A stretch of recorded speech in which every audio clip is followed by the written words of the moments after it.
welcome. Please understand that the stories and scenarios explored in this series and on this channel are expressions of a possible alternate reality and are entirely fictional. We do not present the views or narratives here as factual information. They are not intended to determine the future or influence your opinion on any real-world facts. That remains the sole responsibility of each individual viewer, utilizing their own perspective and critical reasoning. Enjoy the journey.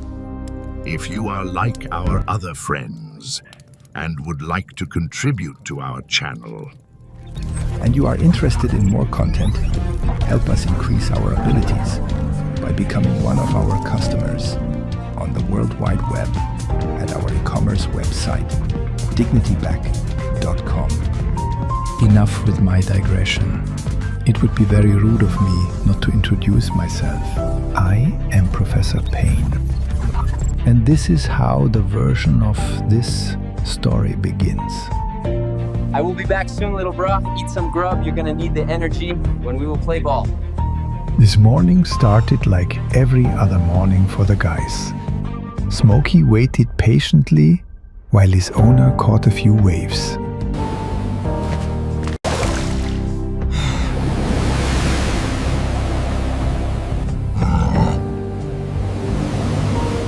The waves seem to be a little different today.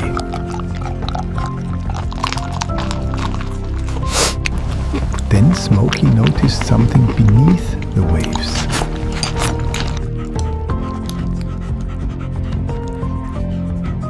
His owner didn't notice what was slowly rising up out of the water below him.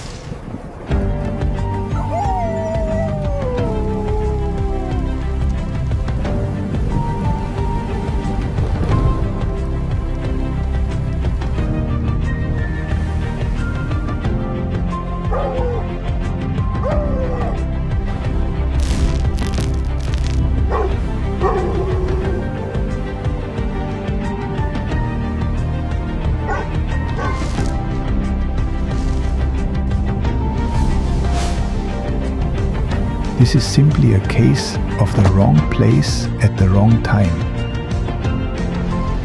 When some asshole lizards are in town.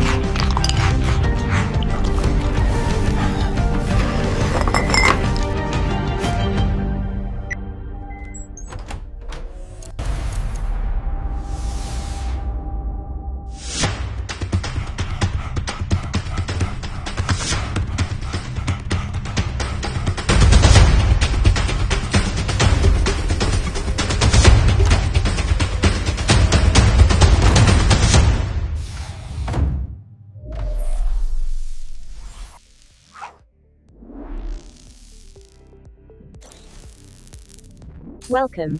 You have activated the Assisting Intelligence Unit. Please hold still while I scan you. Scan complete. Thank you, Guardian. How may I help you? Hey, Al. Can you file a Class C jump permit application for me? I need to figure out whose ship just jumped out of Sector 33. I would be happy to assist you with filing your Class C jump permit. Do you have a static location we can include in the application?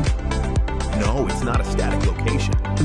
I need to go to the Guardian space freighter that is currently cloaked and in near-Earth orbit.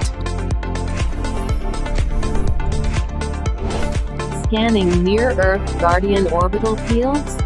Orbital jump target acquired. Calculating jump trajectory to match the target. Yeah, that it right there. I need to go on board to talk to G, now! Calculations complete. Jump permit approved by the APD. Enter jump platform 3 minutes and 33 seconds. Yeah, thanks for the hand, Al.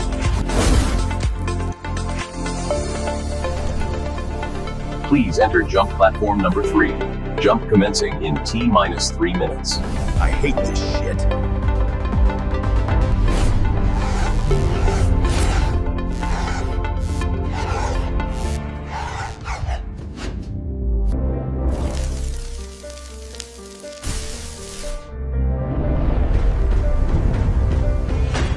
Plasma field containment protocol initialized. I hate this shit.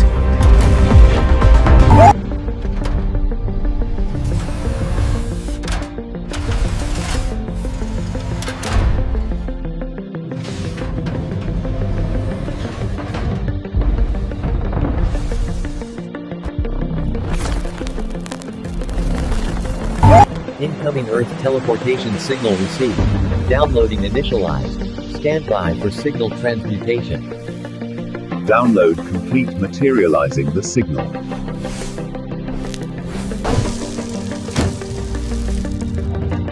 Is anyone here? Ham, are you still here, brother? The air of the Guardian freighter was sterile, heavy with the metallic tang of deep space and classified information. Smokey's jump was successful, but the time he had bought was quickly running out.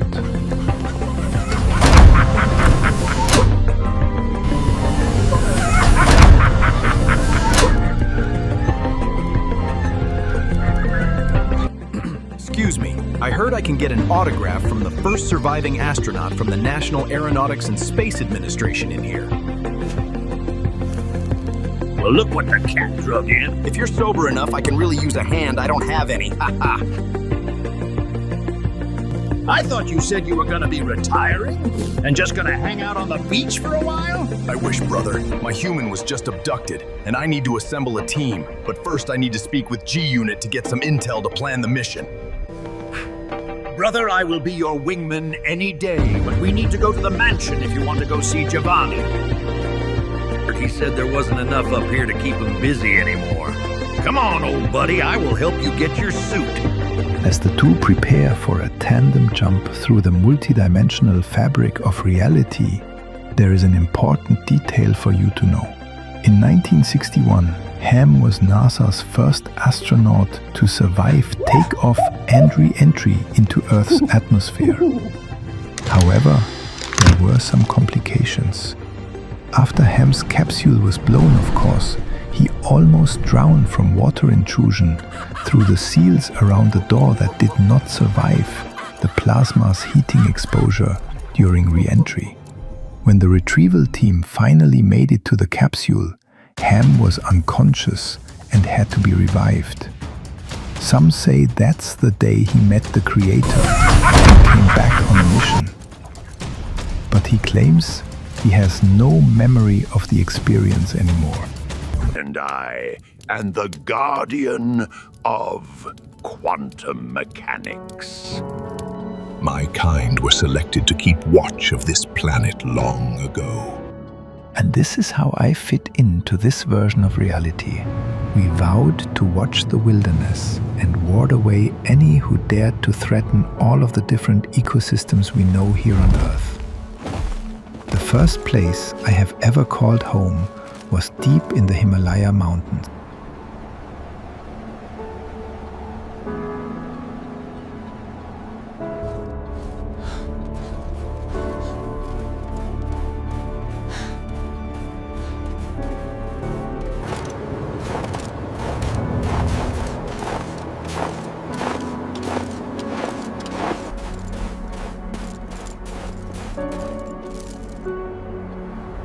This is the Yeti Earth clan settling in and excavating our Guardian compound labyrinth near the summit of Mount Everest.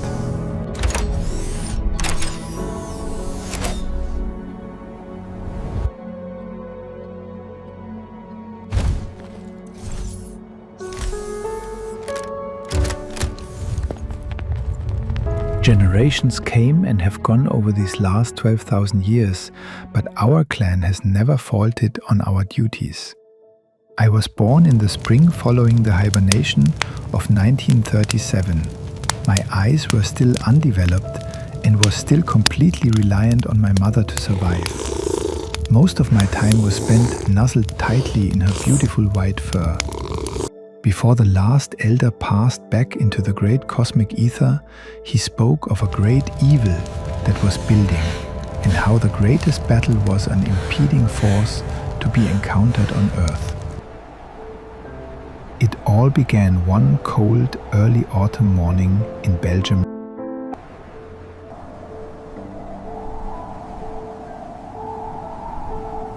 33 team members accompanied a German troop movement conducting research and development, incorporating exotic lost technologies and species with activated Guardian DNA sequencing.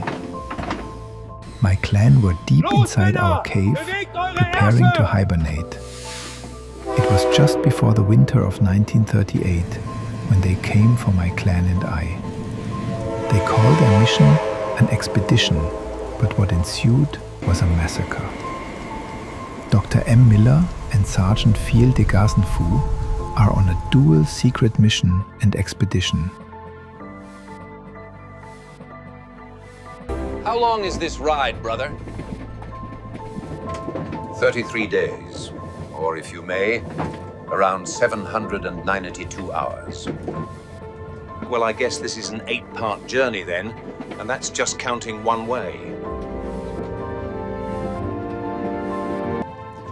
First, there is Berlin to Caucasus border pass.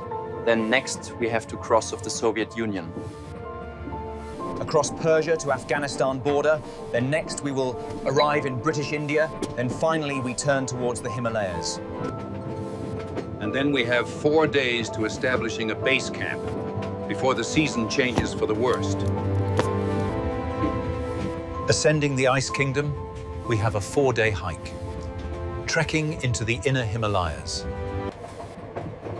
And then we have 4 days to establish a base camp before the season changes for the worst. Final approach and the of-location discovery at least one of the cave's entry points before the snow really begins to pack. No matter what, the future Kaiser and his dogs need to stay at the base camp. We can't let the creatures to sense them.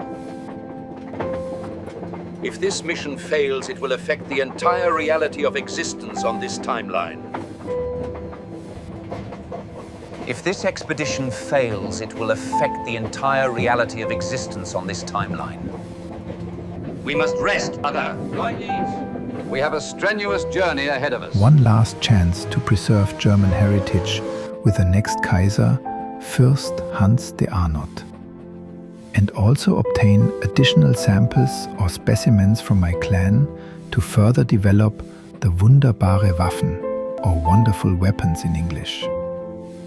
The German prince Fürst Hans de Arnot and his prized pitbull companions are the parents of Smokey and his siblings.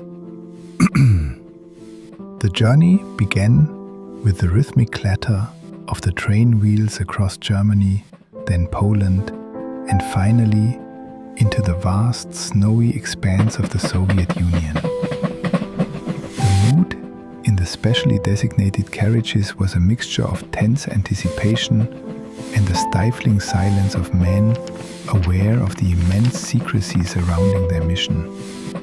They ate meager rations, studied maps. Was zum Teufel lassen die uns da essen, Hans?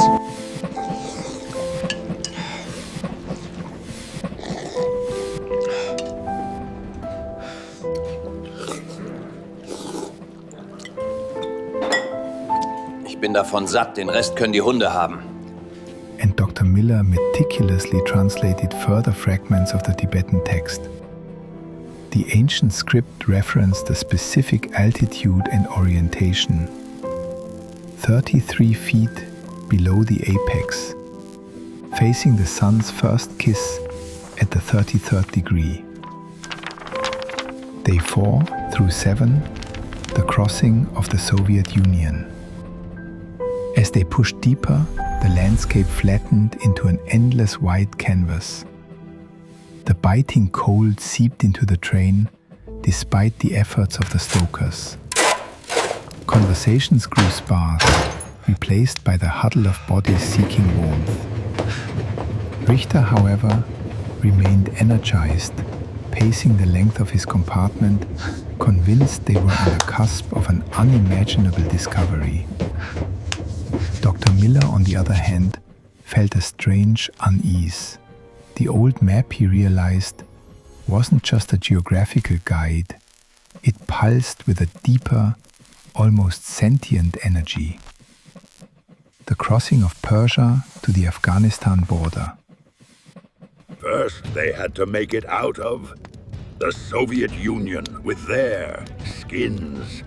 Открой хартовую дверь, иначе у тебя будут проблемы.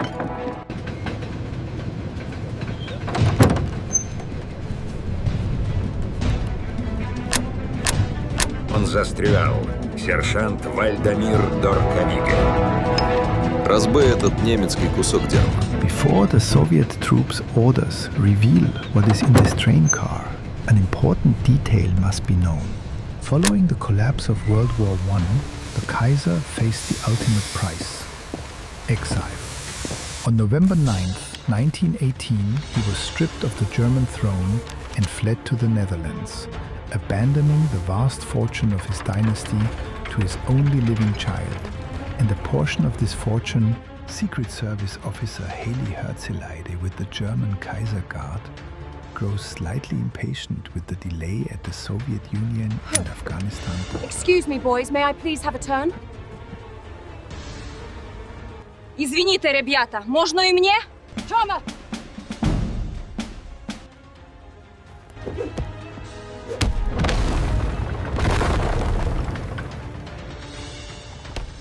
Нам предстоит долгое путешествие на этой дерьмовой повозке. Можешь ли ты побыстрее взять то, кто хочешь, и отпустить нас?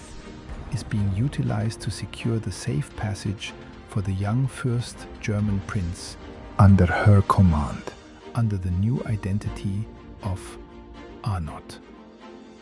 As the German officers mock the Soviet soldiers' earlier orders, they can't help but claim a little extra for themselves. Открой хертову дверь, иначе у тебя будут проблемы. The train veered south, a clandestine arrangement having been made with various governments. They passed through sparsely populated regions, their presence attracting curious glances. The landscapes shifted from endless snow to arid frozen plains. Supplies were replenished in desolate outposts, and the team became accustomed to the constant chill and the rhythmic rocking of the train. The engineers meticulously checked their specialized excavation equipment, knowing that failure in the desolate mountains ahead would be catastrophic. Finally, after nearly 2 weeks, the train deposited them at a remote siding in British India, far from prying eyes. Here, a convoy of rugged trucks awaited, loaded with supplies and specialized climbing gear.